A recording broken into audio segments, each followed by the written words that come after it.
All right, so will it take half a century to reach part of the American dream? After Tuesday's election losses, the White House revealed two ideas to address the issue of affordability. A $2,000 tariff dividend, as the president is calling it. We'll get to that in a second. But then there's also this. President Trump and Bill Pulte, who's the head of the Federal Housing Finance Agency, both floating the idea of a 50-year mortgage over the weekend, aimed at helping more people buy homes by lowering monthly payments. Pulte posting, quote, a 50-year mortgage is simply a potential weapon in a wide arsenal of solutions that we are developing right now. Stay tuned. But here's the read from the Republican Congresswoman Marjorie Taylor Greene, slamming the idea, saying it means forever debt. Quote, it will ultimately reward the banks, mortgage lenders, and home builders, while people pay for far more in interest over time and die before they ever pay off their home. Now, here's an example here, right? Obviously, you can make the numbers however you want it, but this is the example. A $500,000 home with a 30-year mortgage, monthly payment versus a 50-year mortgage, right? And we did hypothetically a 5% interest rate. I know that's not the rate now, but this is hypothetical. Wrap in all your property taxes and insurance, right? Look at that versus a 50-year mortgage. The 50-year mortgage is about $300 a month cheaper. That is good. Every month, $300 in your pocket. But move over to the right side here. Total payment, this is where the interest starts to add up. You're talking about paying for that house over time, $1.6 million versus $1.2 million, and almost 2 times the amount of total interest. That's sort of the good and the bad with this, or however you want to look at it. Mick Mulvaney, News Nation contributor, former White House Chief of Staff, with me live tonight. Hello, sir. Hello, Berman. How's it going, Mulvaney? Thanks for, I know you had a little power issue. You're with us, a flight canceled, but we have you, so that's all the good news. You guys actually talked about something similar, not this exact idea, but similar in the first Trump administration. What do you mean? Yeah, and the difficulties we faced would be here present as well this time around. We talked about doing a 50-year bond. Right now, the longest dated bond for the federal government is 30 years. And when interest rates were really low back in 2017, 2018, it seemed like a really good idea. And it was a really good idea to maybe try and borrow money for 50 years at a low rate. The problem we had, and I think the problem they'll have again now, is there just wasn't that much demand for it. There wasn't that many people who wanted to buy a loan or lend us money for 50 years at 0% interest or 1% interest. So I think there'd be a difficulty in the product.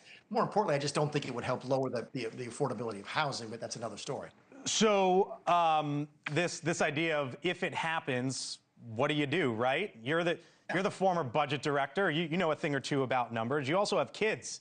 And if they came to you and said, hey, Dad, I got this house. I really want to buy it. 50-year mortgage. What do I do? What do you tell them? Well, the problem is that the house, tell them no for a variety of reasons. Why? Most of which you just said, which showed what the costs are over the term loan. Buying a house means building equity. That's what you do. That's how you build wealth. Most Americans, most of their wealth is contained in the home that they own. They build equity. And you don't build equity on a 50-year program. But here's the bigger problem, Blake. It won't lower the affordability of housing. There's only two ways. Housing is too expensive. A house costs too much money right now. There's only 2 ways to fix that. Either you decrease the demand for housing or you increase the supply of housing. If the 50-year works, and I'll give Pulte credit, if it works, good for him, it's fantastic, but it's only going to increase the demand for housing, and that's going to drive prices up. The only way to fix this problem is to figure out a way to build more houses, and this doesn't do anything of that. All right, then there's this concept of a $2,000 tariff dividend, right? And I would note, Mick, both of these came after Tuesday's election, at least the administration coming out with it, and when affordability was the issue. But Kevin Hassett, a guy you know well, I know a guy you like, said this on the North Lawn today about this idea of a $2,000 tariff dividend, and then I'll pick it up on the other side. Mr. Hassett, can Americans expect these $2,000 rebate checks that we've heard the president talk about? Well, I think that when we studied the matter in the summer, that we thought that deficit reduction might be the best use of those monies. But we've had a big surge in tax revenues. Because of the surge in tax revenues, I think that's a position that Congress and the president are reconsidering. Our Hannah Brandt asking the question there, are they doing this because all of a sudden there's a surge in revenue? Or because Democrats won on Tuesday and all we've heard about is affordability, affordability, affordability? Yeah, because we lost an election. That's fine. I mean, you lose an election, you change policies, right? I'm not sure this is the right policy. The Democrats tried this. Democrats tried stimulus checks and so forth back under the Biden administration. All it does is lead to more inflation. Again, come back to the housing example. Let's say that the government gives you an extra $2,000 and you want to use that to buy a house. Well, if there's the same number of houses floating around as there was the day before, all that's going to happen is the price is going to go up. You increase the demand for housing, you don't change the supply of housing, prices must go only one way, and that is up. So unless you figure out a way to to increase the supply of housing, you could throw money at people all day long. And the risk they run is that it won't help.